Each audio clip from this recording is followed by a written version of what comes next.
Sa atin lahat mga kababayan, saan man panig kayo ng daigdig naron. Dito na naman tayo sa episode ng ating vlogs, Badong Aratelis po. Pag-uusapan natin ngayon, ito po, no, si Chis Escudero po.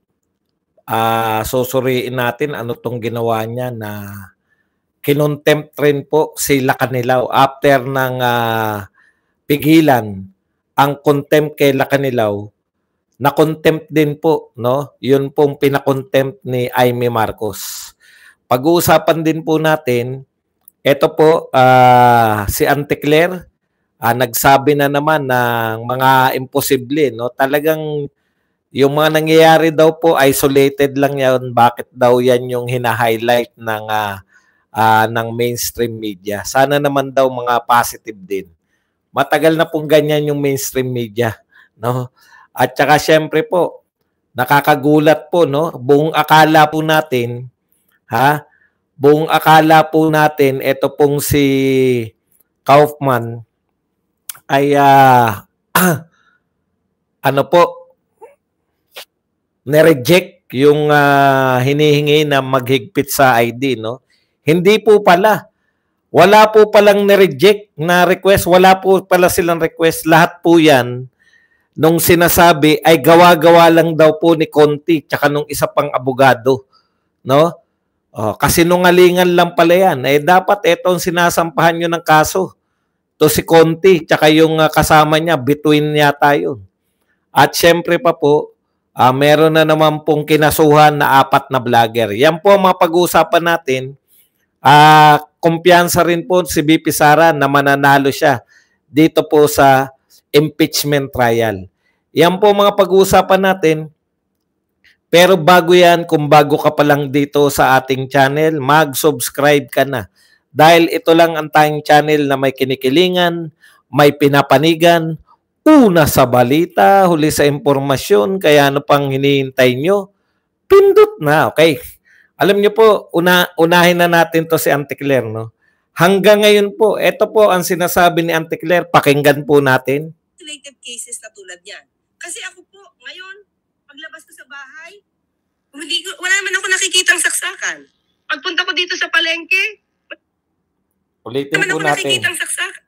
Ito po, ngayon, paglabas ko sa bahay, wala naman ako nakikitang saksakan.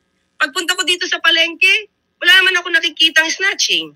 So, I mean, kung paano ito ipakita sa news, yun yung pumapasok din sa atin. Kasi nakikita natin eh.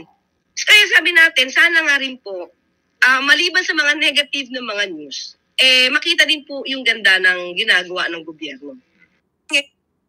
Ngayon, kayo, nakikipagtulungan kayo mga mainstream media dito kay Auntie Claire. Alam nyo na ngayon, kayo na ngayon na sinisisi. Isolated lang daw yan. Yung kay Auntie Claire, lumabas siya sa bahay. Wala naman daw saksakan. Lumabas po, nagpunta po siya ng palengke. Wala namang nai-snatch. Aba, ano ba yung binabalita ninyo? Kayo talaga mga mainstream media. Kayo talaga dahilan eh. Hindi na kami. Ligtas na po yung social media. Kayong mga mainstream media, ano paniniwalaan namin? Kayo? May video kayo na nagsasaksakan? O si Auntie Claire? Kay Auntie Claire kami. Biruin nyo yun, sabi ni Auntie Claire, paglabas niya ng pintuan, walang saksakan. Namalengke siya, walang snatcher. Tapos, ibabalita ninyo, meron saksakan. Grabe naman kayong mga mainstream media kayo. Kaya napapasama ang gobyerno dahil sa inyo. Aba, lumabas sa bahay, walang saksakan. Ano ba naman kayo? Wala namang snatcher sa palengking pinamamalengkehan ni Auntie Claire. Sino kapanipaniwala? Hindi talaga kayo kapanipaniwala, kayong mainstream kayo. Nanonood ba kayo sa PTV4? Ay, kalaban ba yun?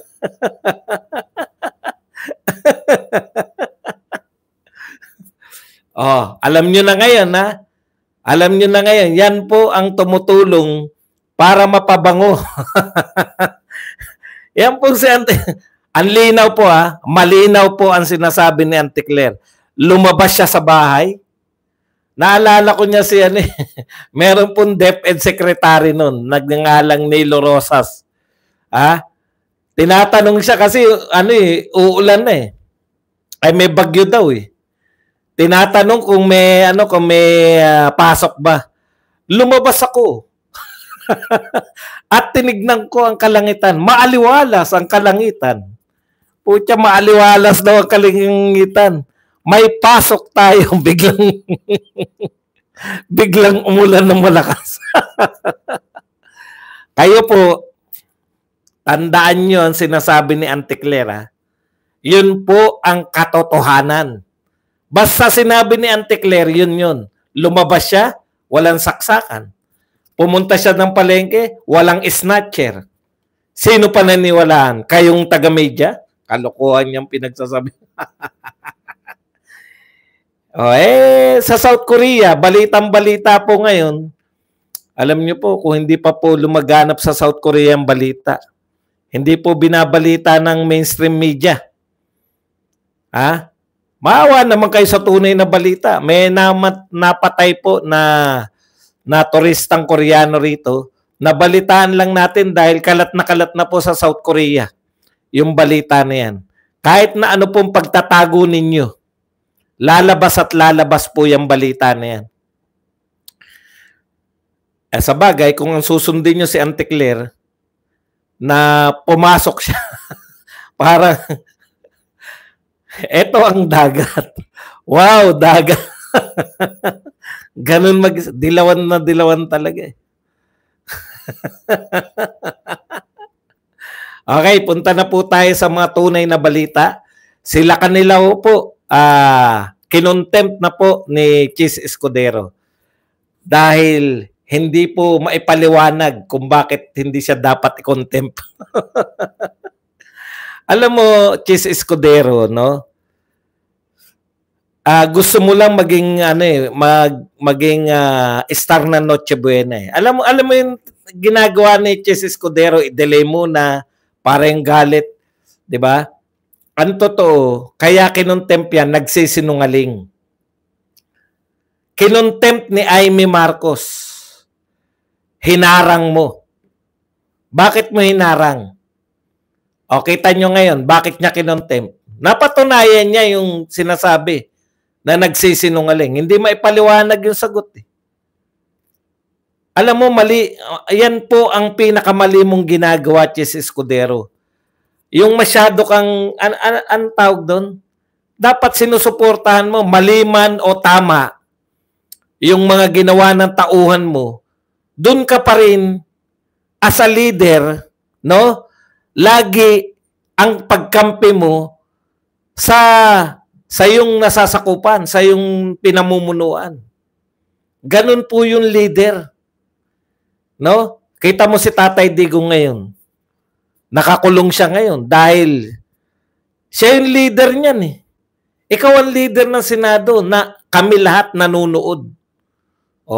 Ngayon, para saan yan? Bakit mo siya kinontempt? Bakit kinontempt ni Chis Escudero sila kanilaw? Simple lang. Para po siya yung maging star ng Noche Buena. Di ba? Ngayon ano po lumalabas ngayon? Wala na pong Amy Marcos na nag-contempt. Ang nakalagay na po, Ambassador Lacanilaw in Senate custody. Ngayon, ang nakalagay na po sa balita, siya na po ang bida. Wala na pong Amy Marcos na sinasabi.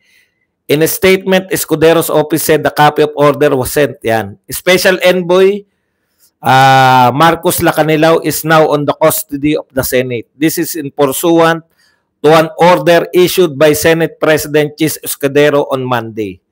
So siya na po ngayon na nag-order. Hindi na po si Amy Marcos. Alam niyo yun? Gusto niya siya yung bida . Gusto niya siya yung nagsabi na kinukontempt kita. Samantalang narinig ng buong Pilipinas na ang nagpakontempt kay Lacanilaw si Amy Marcos. Yung mga ganyang bagay, ikukontempt mo rin naman pala, pinahaba mo pa. Siguro tinatantyan ni Chis Escudero kung ang mga tao ba ay magagalit sa kanya o hindi. Kung ito bang sila Kanilaw ay pwedeng i-contempt, baka nagpaalam pa sa amo. Mahirap talaga yung nangangamuhan, no, Chis, no? Ang linaw naman po. Hindi ka ba nanood ng hearing? Kami nga nanood eh. Ikaw hindi ka nanood, hindi mo nakita na nagsisinungaling si Lacanilaw? O ngayon, ano po dahilan niya? Bakit niya kinontempt? Hindi maipaliwanag ng maayos ni Lacanilaw kung bakit hindi siya dapat i-contempt. Sa madaling salita, inaayunan niya yung original na dahilan ng pagkakakontempt ni Lacanilaw. Oh. Yun lang po yun. Gusto niya maging star. Gusto niya lumabas sa mga balita na siya yung nag-order. Siya po yung nag-order. Chis Escudero ang nag-order para makulong ng 2 araw.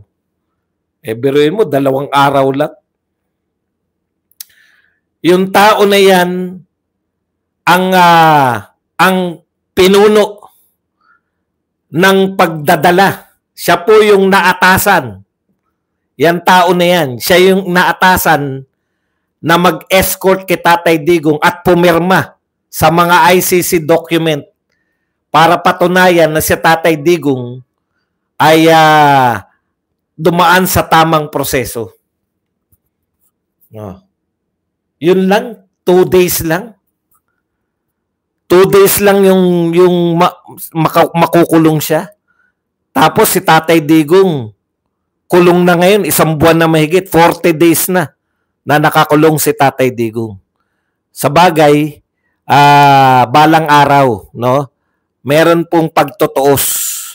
Hindi man ngayon sa immediate, darating at darating. Kasi ang mga tao ngayon, alam na yung ginawa ninyo. Ang mga tao ngayon, lahat po nagsasabi.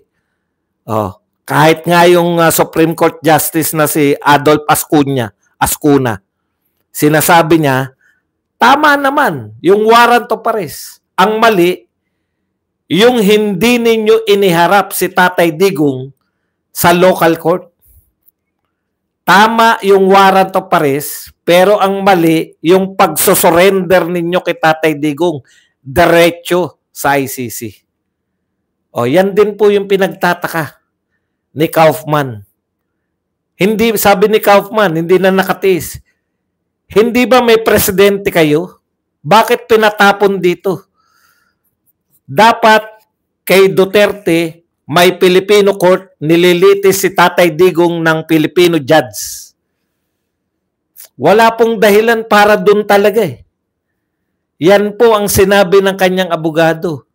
Wala silang nakikitang dahilan para litisin si Tatay Digong sa ICC samantalang may local court tayo, may presidente tayo. Bakit takanta siya eh? Bakit yung presidente natin pinamigay yung dating presidente para litisin sa ibang bansa? Pag-amin niya na talagang inutil tong mga namumuno sa atin.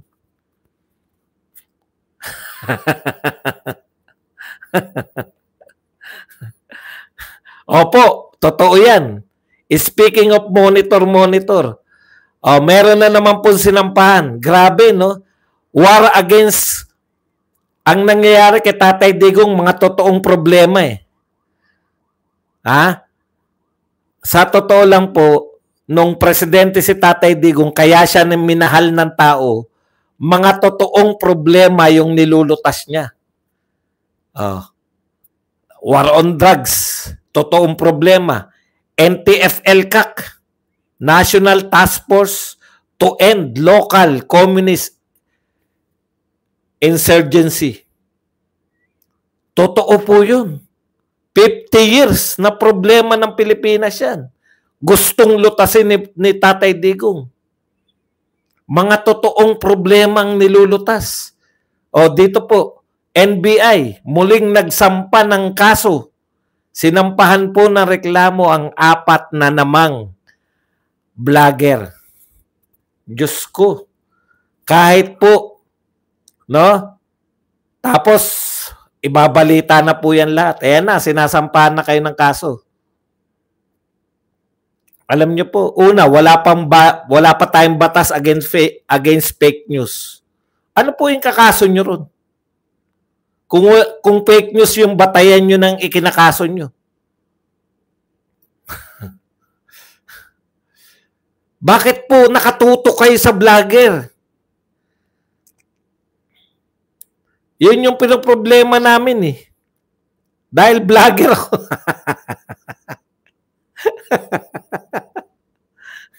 Hindi po dahil vlogger ako. War against fake news. Wala pong, ang solusyon po, ibig sabihin, matagal na po. Panahon po ni Tatay Digong, may mga tumitira din po kay Tatay Digong. May mga fake news din po kay Tatay Digong. Pero wala pong epekto yan dahil nagtatrabaho si Tatay Digong. Nilulutas niya yung mga tunay na problema. Kaya kahit na anong fake news nyo kay Tatay Digong, teka pala, ano ba yung pinifake news dito sa presidente na to? Kayo gigil na gigil. O kaugnay po yan ng mga splice daw po. Splice daw po ng mga sinabi. Ano po ba nangyari nung tinapay o? Kaya po tayo mga kapatid, pwede po ba wag na kayong share pag hindi nyo po alam kung saan nanggaling. Kasi po, mainit talaga itong mga to. Tapos sasabihin kayong vlogger kahit hindi kayo. Hindi ko naman alam kung sino yung mga vlogger na yan. Halos kilala ko na po yung mga pro-Duterte vloggers. Wala naman pong sinabi dun sa mga yun. Baka yung mga nag-share lang po yan. Kawawa naman. Mga pangkaraniwan tao. Nakakaano, no? Bakit masyadong mainit kayo sa mga vlogger? Yung mga vlogger naman, nagsasabi lang ng totoo. Ang dami pong pagkakamali ng mga mainstream media. Correct. Parang pag vlogger ka sa Pilipinas, lalo na pro-Duterte vlogger ka, bawal ka magkamali. Di ba? Kinakailangan, alam mo kagad kung fake news o hindi. Naglipa na po yan. Pag sinare mo ba yan? Okay. Nakakaawa po, no? Kasi, hindi ko maintindihan kung pag dinamdam mo talaga yung mga ginagawa nito mga to. Si Auntie Claire po, kailan nyo po huhulihin?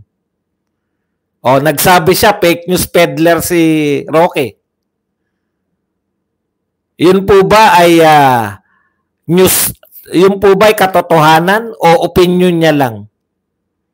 Ang pagkakaiba, PCO siya. Eto ngayon, taga-gobyerno siya. Pero mo sasabihin mo, mamaliitin mo yung mga krimen, isolated lang daw yan. Napakarami namang isolated na yan. Tignan nyo po yung sinasabing isolated. Isa-isahin po natin. Ngayon lang pong araw na to. Ano-ano po yung mga isolated crime? Meron pong Korean, meron pong Koreano na namatay, napatay. Ayun pala, hinablot lang. Nanlaban. Yan.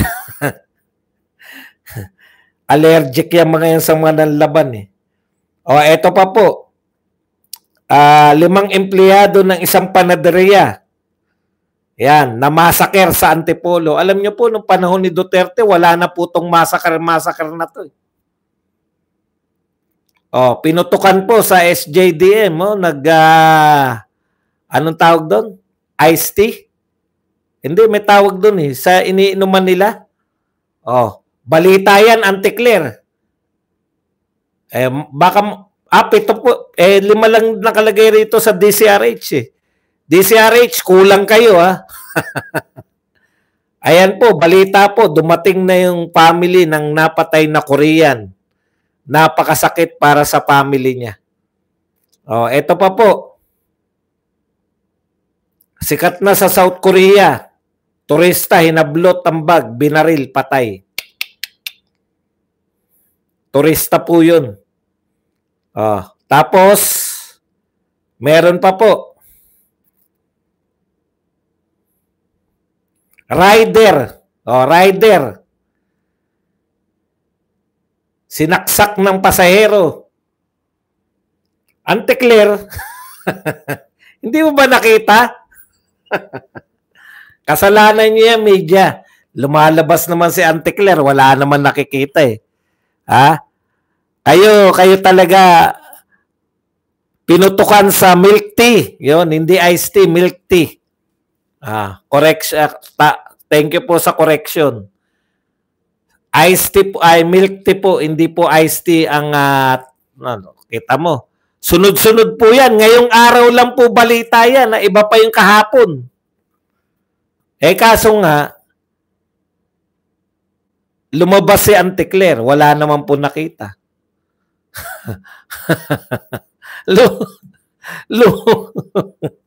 Namalengke, wala rin nakita. Ano ba naman kayo? Bakit nyo binabalita yan?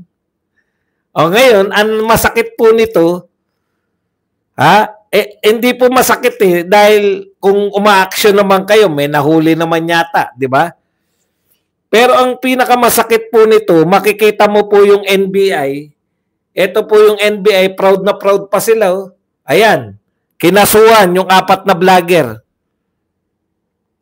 NBI filed complaints against former vloggers for spreading a spliced video that distorted Director Jaime Santiago's remarks about OFW.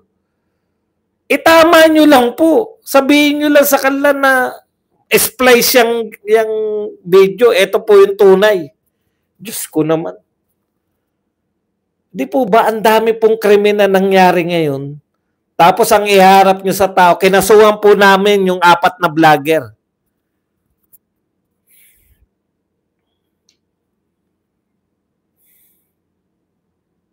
Show cause order. Meron pa pong balita ngayon. Balita po kay Camille. Camille, nanay.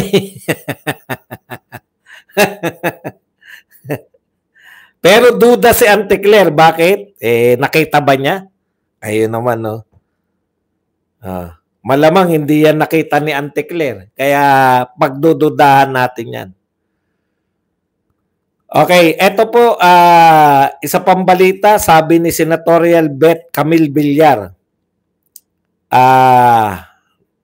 Pinagmamalaki po nila na sinampahan po, show cause order po. Ang COMELEC may show cause order para pagpaliwanagin o pinagpapaliwanag. Ano nyo na yung show cause order? Burahin nyo na.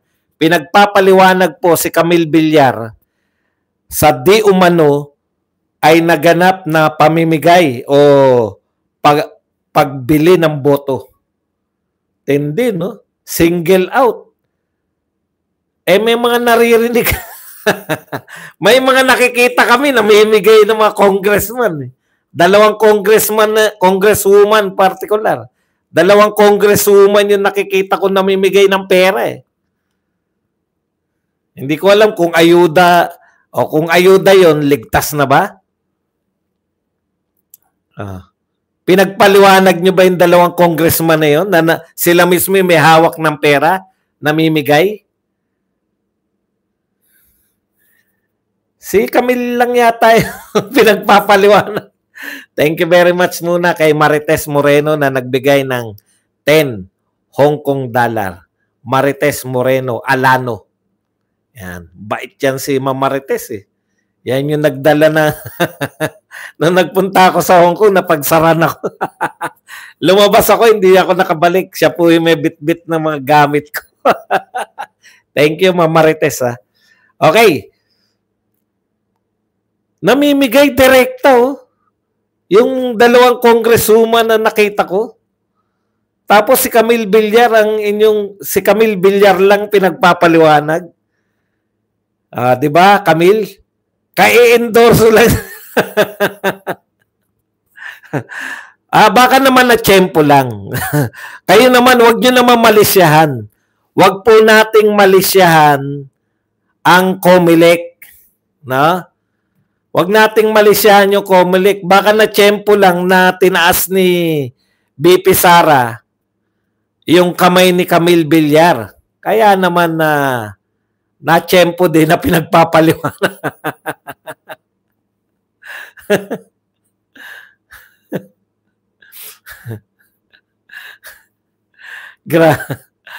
Marites, thank you ulit. Ayan, dumalawa na. Dinalawahan na tayo ni Marites. Okay. Ito naman po ang sagot ni Camille Villar. Ito po talaga. Ay, teka nga pala, Comelec ha. Alam nyo, Comelec, ito mag-sorry kayo sa mga OFW ng Hong Kong. No? Kasi binalita nila paimbestigahan daw nila Ilabas nyo naman. Yan po yung huling appearance ni Tatay Digong. No? Yan po yung huling appearance ni Tatay Digong sa kampanya. No? Diyan po sa Hong Kong. Dami pong tao. Bago siya makulong. Yan na yung huli niya. Tapos, si Comelec chairman mismo, Garcia mismo, dahil nakita nila ang daming tao sa Hong Kong, paimbestigahan daw nila dahil sa napabalitang may bilihan ng boto. Comelec, sana naman, hindi lang pa po kayo nagsasabi, pag napatunayan nyo naman na walang bilihan ng boto, kasi naroon ako Naroon po ako sa Hong Kong.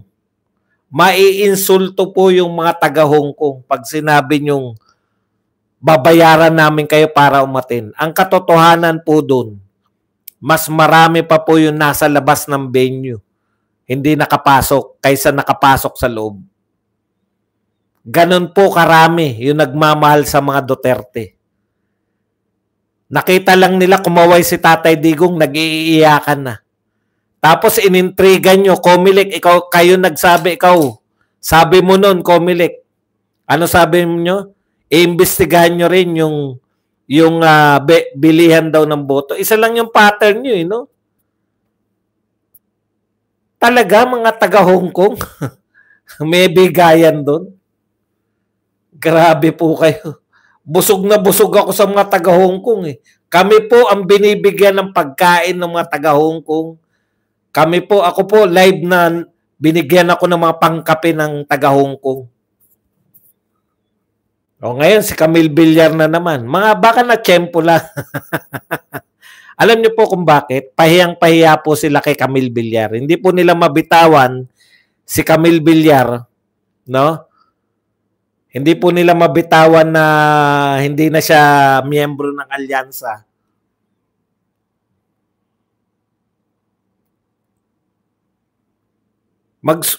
Ipaliwanag nyo, wala po kaming nakitang bilihan ng boto sa Hong Kong.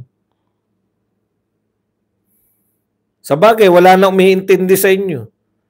Okay. Ito po yun, no? Yung kay Camille Villar. Nagpaliwanag na si Camille Villar Hindi po natin to ginagawa para dahil gustong-gusto nating manalo si Camille Villar. Kaya lang, napaka-unfair po. No? Porkit inendorso at napahiya kayo na yung inyong kandidata ay inendorso ni BP Sara. Sabi po ni Camille Villar, first, as of today, I am yet to receive a show cause order from the Comelec. Second, the event referred to happened last February 9, 2025, which was way before the campaign period. Third, I vehemently deny any allegation or insinuation of vote buying or commission of any election offense for that matter. Senatorial bet and Representative Camille Villar. Naku, ginalit nyo yung mga Villar. Pangalawang atake na to. Napahiya po sila, nagpa-endorse si Camille Villar. 2 araw na pong inaatake yung mag-ina. Di ba? Kasalanan daw ni Cynthia Villar kung bakit mataas ang presyo ng bigas.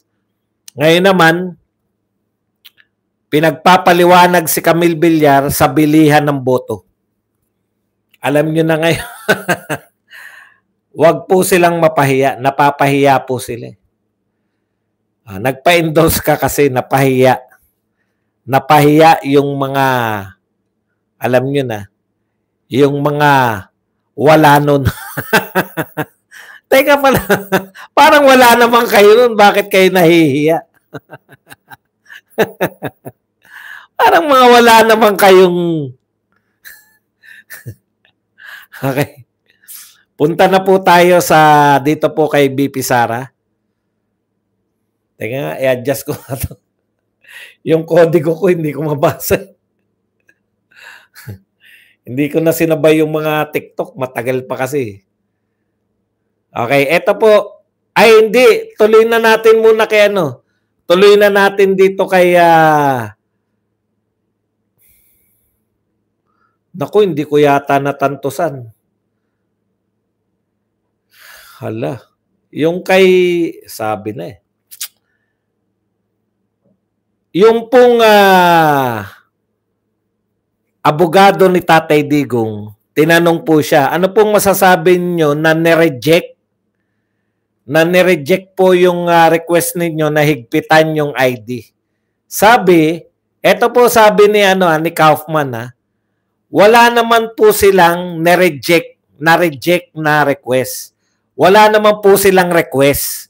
Yan po ay gawa-gawa lamang. Makinig po kayo Yan po ay gawa-gawa lamang ni Conti at saka ni nakalimutan ko yung isa Buhayin. Anong pangalan nun? Basta yung dalawa na leader, mga activist leader na gustong maging representative ng mga biktima. Okay. Pero ang hindi daw sinasabi ni Conti tsaka ni Joe Butuyan.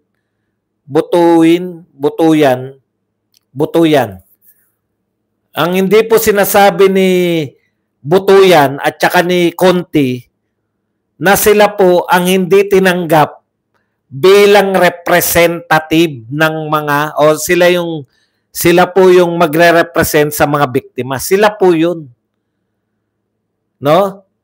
Ang sinasabi po lamang tiyakin na ID, hindi po yung passport at pala. Wala palang ganun request. Kung walang, ang ibig sabihin, yung ID na kinikilala ng Pilipinas. Yun naman po yung sabi. Kaya wala po nire-reject. Magagaling talaga gumawa ng kwento tong press natin, kasabwat tong mga sila Conti. No? Tayong mga narito, buong akala natin, nag-request sila Kaufman na higpitan, wala naman palang request. Gawa-gawa lang pala to nitong mga aktivista, sabi pa niya mga dalawang aktivista na si Conti tsaka to si Butuyan. Pero ang hindi raw nila sinasabi, hindi po sila tinatanggap ng ICC na magre-represent dito sa mga biktima. Sila ang hindi tinatanggap. Hindi yung nireject. Talagang ganun Pag nag-project sila dito, kala mo talo na tayo Kala mo talo na Kaya natatawa si Kaufman Ang sinasabi pa ni Kaufman, ito po ay purong kasinungalingan. Direkta po yan. Kasinungalingan yan, Conti. Hindi po propaganda sinabi, kasinungalingan. Bahala na po kayo kung sino paniniwalaan nyo. Tsak naman, sasagot niyang si magandang Conti. Sasagot po yan at sasagot. Pero nakatanim na sa utak namin, nakasabay po, kayong media talaga, no? Kaya kayo napapagalitan ni Anticler Biruin nyo, binabalita nyo, lumabas si Anticler, wala naman. Pumunta ng palengke, wala rin. Yan pa, binabalita nyo, nakikipagsabuatan kayo. Kayo talaga ang problema ng Pilipinas, kayo mainstream media.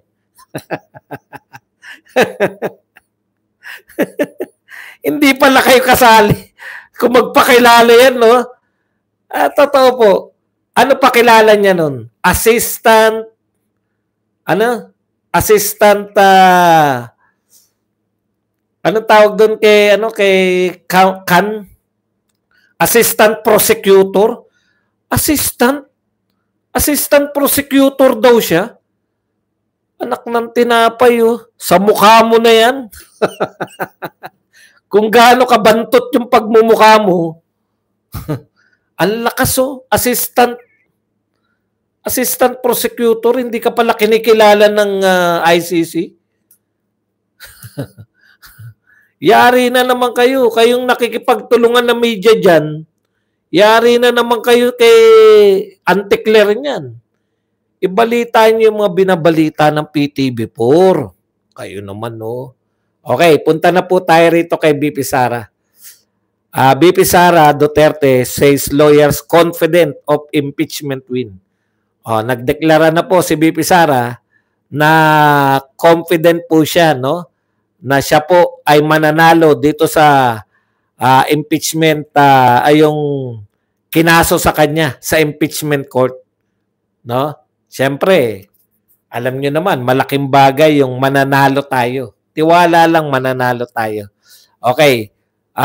Bukod po dyan, wala naman pong binigay na detalye si BP Sara, pero magagaling naman po yung abogado. Magaling si BP Sara, no?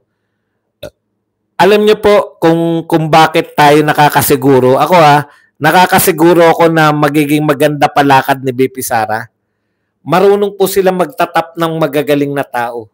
Si Kaufman po, isa sa pinakamagaling na attorney ng ICC. Diyan po sa ICC o sa international law. Una. Tapos yung isa pa, dalawa yan. Ikalawa, dito rin. No? Nakuha niya yung serbisyo ng mga magagaling na abogado. Grabe yung defense team ni BP Sara. Ano na yan eh. Anong pangalan ng abogado chief counsel ni BP Sara? Lahat po ng impeachment trial, nariyan po yan. Talagang batak na po sa impeachment yan eh. Yung magkapatid na nakalimutan lang natin. No? So, sa makatwid, isa po sa importante, Dom Jacobs, doon po kay Tatay Digong, yung mga fortune po, nakita nyo naman. Buhat po ng impeachment trial ni Erap.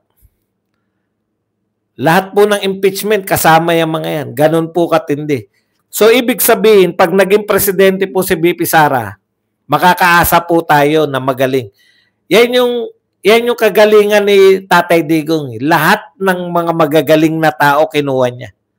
Kita nyo naman ngayon, hanggang ngayon. 'Di ba? Yung DOJ ni Tatay Digong, Solgen ngayon.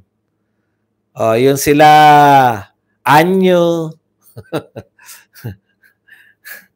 Kaya po maaasahan natin na ngayon, eto po, bukod po doon, so tiwala po si BP Sara sa kanyang mga lawyer. Hindi, iba naman yung kay POA. Ang tingin ko kay POA, kasi pinalaga nila eh. Kinuha sa defense team si POA.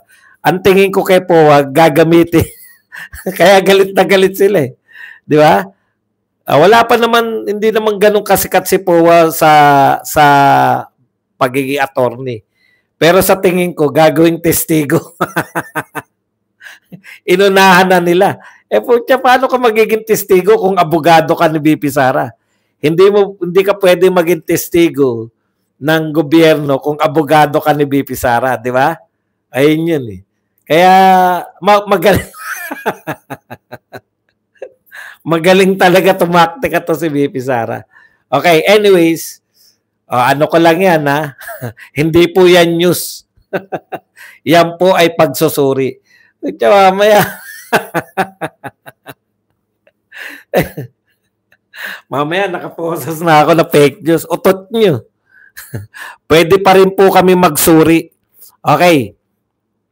2 days lang po. Parang pakitang tao lang. Sige na, para tapos laya ka na. Ganun lang po yun. Makakalimutan na to. Para hindi lang magalit yung mga tao. Utot mo, cheese. Okay, balik po tayo rito. Isa po sa mga sinabi ni BP Sara, tinanong siya kung meron bang basbas. Ito kasi, once and for all, sinagot po ni BP Sara, no? May basbas ba yung dalawa niyang endorsement? Yan. So, sa tanong po na may basbas pa, wala. Walang basbas ni Tatay Digong. Pero, ito yung sinabi ni BP Sara eh. Wala naman, hindi niya ginamit yung salitang conflict. Wala naman pong conflict yung kanyang endorsement sa 10 ni Tatay Digong. Dahil binilinan po si BP Sara na ikampanya yung 10 ni Tatay Digong. So yung 10 po, dala-dala ni BP Sara. Total, 12 naman, kaya nag-ano po siya, nag-endorse po siya ng mga kaibigan niya. So wala pong conflict. Robin, makinig ka. Sana naunawaan mo yung ginawa ni BP Sara. Si BP Sara, 10 yung kandidato ng tatay niya, nangako siya sa tatay niya na ikakampanya niya yung 10. No? Ikakampanya yung 10. Nagdagdag lang siya ng 2 kasi 12 naman yung kandidato. Naisip mo ba yun, Robin Padilla? 10 yung kandidato nyo eh. Tapos nag-endorse ka ng 3. Ibig sabihin may ilalaglag ka sa 10. Oh, talaga, Robin. Oh. Hindi ko naintindihan kung saan mo nakuha yun eh. Kaya tuloy hirap na simpleng matik-matik. 10 plus 3, 13. O di maglalaglag ka ng isa sa mga kandidato mo. Ikaw nga ang campaign manager eh. Sino ilalaglag mo ron? Kay BP Sara, dapat ganun. Walang conflict. Sinusuportahan niya, nangako siya sa tatay niya, nasusuportahan niya yung 10, nagdagdag siya ng 2.